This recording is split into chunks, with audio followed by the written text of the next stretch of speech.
While Donald Trump was busy tweeting about turning Canada into America's 51st state, Mark Carney was sitting in a closed room in Brussels signing a $244 billion deal that the Pentagon didn't even know about until everything was already done. December 1st, 2025 might go down in history as the day America lost its closest ally, not because of war, not because of ideological conflict, but because of tweets and insane tariff levels. This isn't a story about trade or ordinary diplomacy.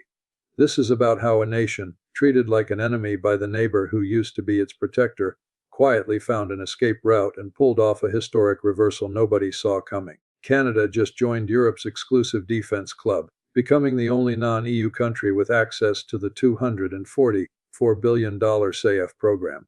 And this doesn't just embarrass the Pentagon. It marks the beginning of a completely new world order where America's allies are learning to live without Washington. Think about it. You're a country of 38 million people, sitting right next to the biggest military superpower on the planet. For 70 years, over 70% of your defense budget flows straight into American companies' pockets. You buy their weapons, follow their standards, even train your soldiers their way. You have no other choice, because if this relationship falls apart, you have nobody to turn to. Then one day, the president of that country, the one who's supposed to be your closest strategic ally, starts tweeting that you're a national security threat. He slaps 25% tariffs on your goods. He publicly mocks your prime minister at international summits. He threatens to destroy your entire automobile industry. And when you dare to vote in favor of Palestinian rights at the United Nations, he escalates to 35%, a tariff level that could wipe out your economy in months. This wasn't normal trade negotiation. This was economic warfare against America's largest trading partner, closest military ally, and literal next-door neighbor. But here's what Trump and his team completely missed. In January 2025, when Justin Trudeau announced his resignation, the Liberal Party was in chaos, down 26 points in polls, looking headed for total electoral collapse. And then Mark Carney entered the race. This wasn't some career politician looking for power. Carney was the former governor of both the Bank of Canada and the Bank of England, one of the sharpest financial minds on the planet, someone who understood exactly how to navigate complex international negotiations. From 2008 to 2013, he led Canada through the global financial crisis virtually unscathed. Canada was the only G7 country that didn't have to bail out a single bank during the crisis. Then from 2013 to 2020, he became governor of the Bank of England, the first non-British person to hold that position in 300 years of history. He guided the UK through Brexit, one of the most complex economic and political crises in modern European history. Carney wasn't just a financial expert. He was a strategist who understood how global power works. He knew how to negotiate with Brussels because he'd done it for 7 years running the central bank of an EU member state. When he announced his candidacy for Liberal leadership in January 2025, most analysts thought it was just a desperate attempt to save a sinking ship. But Carney had a very clear message from the start. Canada couldn't continue depending on a single unreliable partner. Canada needed to diversify, needed options, needed a plan B. He won the party leadership election with 85.9% of the vote in March 2025, an overwhelming victory rarely seen in Canadian politics. And the moment he became prime minister, he didn't waste time. While Trump was tweeting about turning Canada into the 51st state, Carney was quietly calling Brussels. In June 2025, just 3 months after taking office, Carney signed a security and defense cooperation agreement with the European Union. Most analysts dismissed it as standard diplomatic protocol, the kind of agreement leaders sign for photo ops that never amounts to anything substantial. American media didn't even report on it. The Pentagon reviewed intelligence reports and decided it wasn't noteworthy. But that's exactly what Carney wanted them to think, because that agreement wasn't the destination, it was the foundation. It established the legal and diplomatic framework for Canada to formally apply for membership in SAFE, Europe's largest defense program since the Cold War ended. And by December 2025, 6 months after that initial agreement, everything was done. Canada had been accepted as a full member of SAFE, complete access to $244 billion in European defense financing. And according to sources close to the negotiations, The European Commission fast-tracked Canada's application specifically because they wanted a reliable North American partner who wouldn't threaten them with tariffs every time there was a policy disagreement. But why did Europe agree? Why would 27 countries, with all their different interests and conflicts, unanimously decide to accept Canada into a program they'd rejected both the United Kingdom and Australia from? The answer tells you everything you need to know about how badly Trump destroyed America's credibility in Europe. From 2017 to 2021, during Trump's first term, European leaders had to witness a series of actions that completely destroyed their faith in Washington. Trump publicly questioned whether NATO was still relevant. He declared that if a NATO member country didn't spend enough on defense, America might not protect them if they were attacked. This wasn't tough diplomacy. This was destroying the very foundation of Article 5, the collective defense commitment the entire alliance was built on. He pulled America out of the Iran nuclear deal without consulting European allies, even though they were also signatories. He imposed tariffs on European steel and aluminum with the same absurd reasoning he used with Canada. The European Union, America's largest trading partner, longest-standing ally, foundation of the post-World War II liberal order, was suddenly labeled a threat. And then there were the tweets. Trump publicly criticized Angela Merkel, Emmanuel Macron, and virtually every other European leader. He called the EU an enemy on trade. He praised Brexit and suggested other countries should leave the Union.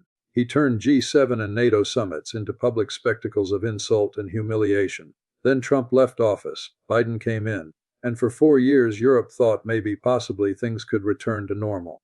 But in November 2024, Trump was reelected, and immediately all of Europe's fears were confirmed. The tariff threat started again, the Twitter attacks continued, and Trump once again began questioning whether America should stay in NATO. For European leaders, this was the moment of realization. They couldn't rely on America anymore. Not because America was weak, but because America was unpredictable. One day you might have a president like Biden committed to the alliance. 4 years later, you might have a president threatening to abandon you if you don't follow his every demand. That's why SAFE was created. Not to replace NATO, but to ensure that if NATO collapsed because America withdrew, Europe would still have the capability to defend itself. SAFE was insurance against American instability. But Europe also knew they couldn't do this alone. Building a defense industry from scratch takes decades. They needed partners with experience, technology, and most importantly, reliability. They needed someone who wouldn't threaten them with tariffs if they voted wrong at the United Nations. They needed someone who viewed partners as partners, not as vassals. And when Mark Carney contacted Brussels in early 2025, Europe realized Canada was exactly what they needed. A country with an advanced defense industry. A country with technical standards compatible with NATO and the EU. And most importantly, a country that had proven they don't weaponize trade relationships for political advantage. According to sources from the European Commission, one of the main arguments in internal discussions was this: if we accept Canada, we're sending a message that we value stability over power. We're telling the world that Europe chooses partners based on trust, not fear. The decision to accept Canada wasn't just about defense. It was a political statement. Europe was telling Washington, we're no longer completely dependent on you. We have other options. And if you continue treating us like enemies, we'll find friends elsewhere. So what does Canada actually get from this deal? And more importantly, what did the United States just lose? Because when you look at the numbers, it's worse than anyone in Washington could imagine. $244 billion. What does that number mean? Let me give you some context. That's nearly equal to Russia's entire defense budget for 3 years. That's double New Zealand's GDP. That's enough money to build 40 Ford-class aircraft carriers, the most expensive warships ever built. And all that money, every dollar, every contract, every job just got locked away from American defense companies. Forever. Canadian companies now have direct access to compete for 150 billion euros. That's 244 billion Canadian dollars in defense projects across 27 European countries. This isn't export opportunities. This isn't one-off contracts. This is full integration into Europe's core defense supply chain for the next several decades. When Poland needs missiles, Canadian companies can bid. When Germany needs drones, Canadian companies can bid. When France needs ammunition, Canadian companies can bid. on nearly equal footing with European firms, and American defense contractors, completely shut out. But here's the really brutal part. Under standard SAF guidelines, joint defense projects require at least 65% of components to be produced within EU member states. That's a massive barrier designed to keep non-European suppliers out of the market. But according to European Commission sources speaking on condition of anonymity, Canada secured special exemptions allowing Canadian firms to contribute up to 80% of a system's total value in specific high-demand categories. We're talking about drones, counter-drone systems, missile components, ammunition production, advanced sensors, and cyber capabilities. These are exactly the areas where American companies have traditionally dominated global markets. Northrop Grumman, General Dynamics, Raytheon, Lockheed Martin, they built their empires on these technologies. And now Canada has preferential access while America stands outside looking in. Then there's the financing. Canadian companies can now access the same low-interest EU-backed financing that European defense firms use. The European Union borrows money on global markets using its AAA credit rating, which means they get incredibly favorable interest rates, often 1 to 2% or even lower. Then they lend those funds to participating governments essentially at cost. This isn't just about cheaper money. This creates predictable long-term production schedules that allow Canadian manufacturers to invest in new facilities, hire thousands of workers, and build industrial capacity that typically takes decades to develop. And all that economic activity that potentially would have gone to American defense contractors is now flowing to Canada and Europe instead. Canada didn't just sign a deal and call it a day. They established a new defense investment agency designed specifically to manage SAF participation. This isn't a temporary task force. This is a permanent institutional structure designed to coordinate between Canadian companies and European procurement officials for the next 30 to 45 years. The agency has already started identifying which Canadian firms should target which European projects, streamlining approvals, and cutting through bureaucratic red tape. According to officials familiar with the agency's mandate, the goal is to facilitate transactions worth tens of billions of dollars annually by 2030.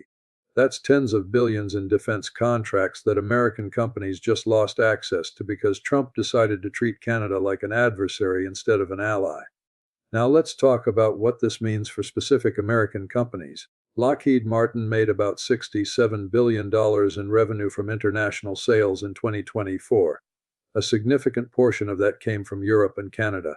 Raytheon Technologies has about 40% of its sales coming from international customers. Northrop Grumman, General Dynamics, Boeing Defense, they all depend heavily on defense exports. And now, a large chunk of that market has been closed to them. Not immediately, existing contracts won't disappear overnight.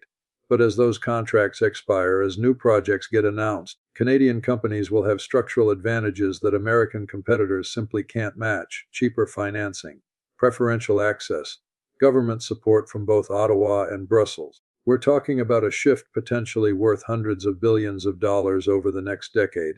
Tens of thousands of jobs in manufacturing, not just in Toronto or Montreal, but in small towns across Canada where defense facilities will be built. Engineers, technicians, welders, assembly workers, all hired to make weapons for Europe. And every single one of those jobs is a job an American worker won't have.